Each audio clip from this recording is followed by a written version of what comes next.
Hello friends, welcome to divine miracles. आइए हम अपनी किताब ईश्वर के साथ बातचीत में आगे बढ़ते हैं। लेखक कहते हैं, चलिए अब मैं एक अगले विषय पर चर्चा करना चाहता हूँ और वह है स्वर्ग और नर्क का पूरा मामला। मैं तो यही समझ पा रहा हूँ कि नर्क जैसी कोई चीज़ होती ही नहीं है। ईश्वर कहते हैं नरक होता है, लेकिन यह वैसा नहीं होता है जैसा तुम मानते हो, और ना ही तुम उन कारणों से उसे भुगतते हो जो कि तुम्हें बताए गए हैं। लेखक, नरक होता क्या है? ईश्वर, नरक होता है तुम्हारे द्वारा किए गए चुनावों का, तुम्हारे निर्णयों का, तुम्हारी रचना का जितना बुरा संभव हो सकता है उतना बुरा परिणाम भुगतना। यह हर उस विचार का प्राकृतिक परिणाम होता है जो मुझे नकार रहा होता है। यह मेरे साथ संबंध में जो तुम हो उससे इनकार कर रहा होता है। यह वह कष्ट है जो तुम गलत सोच के कारण भुगतते हो।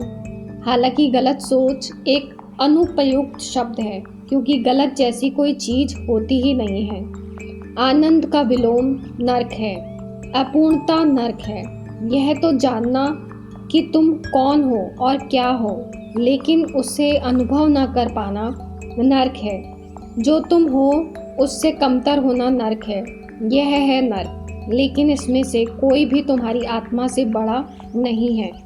लेकिन नर्क का किसी ऐसे जगह के रूप में कहीं कोई अस्तित्व नहीं है जैसे कि तुमने कल्पना कर रखी है, जहाँ एक आग लगातार जलती रहती है या जहाँ लगातार यातनाएं दी जाती है। जरा सोचो कि यह सब करने से मेरा कौन सा प्रयोजन पूरा होने वाला है। अपवाद स्वरूप अगर यह अनिश्वरीय विचार मुझ में कभी आ भी जाए कि तुम स्वर्ग के योग्य नहीं हो, तो भी तुम्हारी त्रुटियों के लिए तुमसे प्रतिशोध लेने या तुम्हें दंडित करने की चाहना करने की मुझे आवश्यकता ही क्यों पड़ेगी? तुम्हें यूं तो हटाना मिटाना क्या मेरे लिए कहीं अधिक आसान काम नहीं होगा?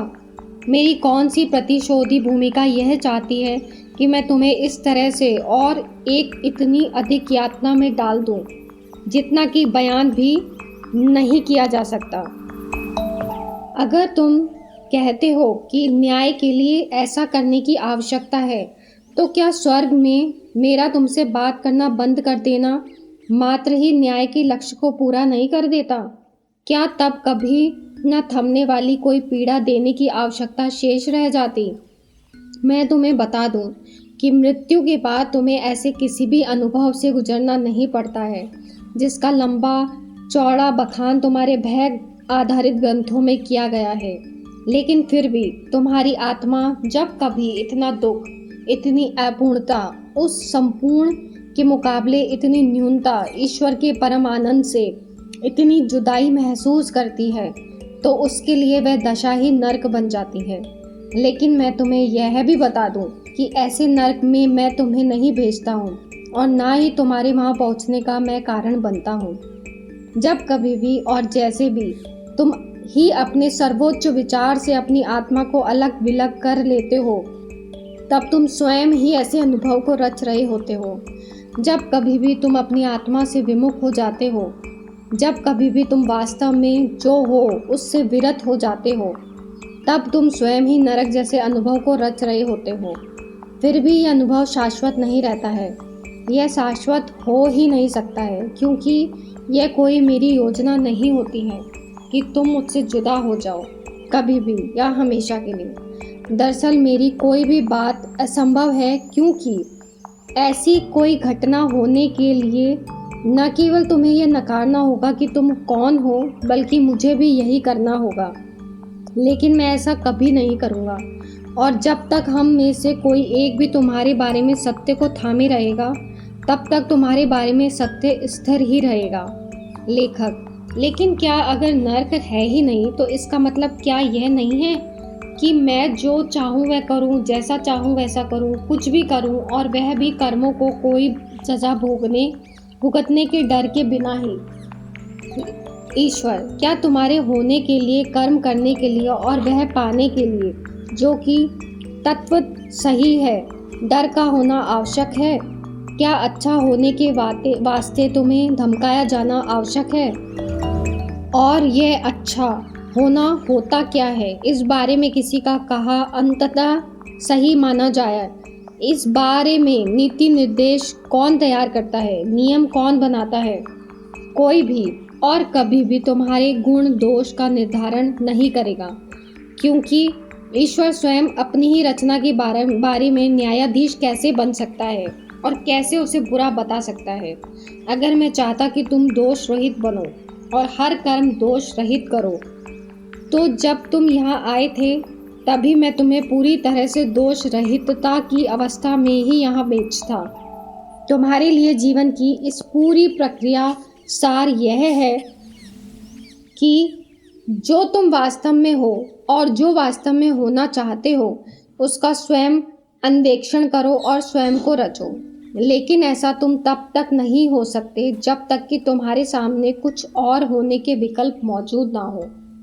तो तुम्हारे द्वारा कोई ऐसा चयन करने के लिए क्या मुझे तुम्हें सजा देनी चाहिए जो कि मैंने ही तुम्हारे सामने रखा है? अगर मैं चाहता कि चुनने के लिए तुम्हारे सामने कोई दूसरा विकल्प होना ही नहीं चाहिए, तो फिर मैं पहली चीज के अलावा दूसरी कोई चीज रचता ही क्यों? ईश्वर के मत्थे दोष मंड देने से पहले यह प्रश्न तुम्हें खुद से पूछ लेना चाहिए। तुम्हारे प्रश्न का सीधा सीधा उत्तर यह है कि हाँ, सजा भुगतने से डरे बिना तुम जो चाहो वह कर सकते हो। लेकिन ऐसा करना भी कम से कम तुम्हें फल के प्रति सजग रहने का काम तो करेगा ही। फल तो परिणाम होता है, स्वतः स्वाभाविक परिणाम। यह कोई दंड या पलटवार नहीं होता। परिणाम होता है बस प्रकृति के विधान पर स्वाभाविक रूप से चलने पर मिलने वाला परिणाम। यह वह है जो कि स्वतः घटित होता है और जिसका पूर्वानुमान भी लगाया जा सकता है, जो हुआ है उससे मिलने वाले फल के रूप में। सारा भौतिक जीवन प्रकृति के विधान के अनुसार ही कार्य करता है। अगर तुम इन विधानों को याद रखोगे और उन पर चलोगे तो भौतिक जीवन पर तो तुम दक्षता हासिल कर ही लोगे। जिसे तुम सजा कहते हो या जिसे तुम बुरा कहते हो या दुर्भाग्य कहते हो, वह कुछ और नहीं बल्कि प्रकृति का विधान खुद को केवल जता रहा होता है। तो फ्रेंड्स, आज इतना ही। Thank you, thank you, thank you.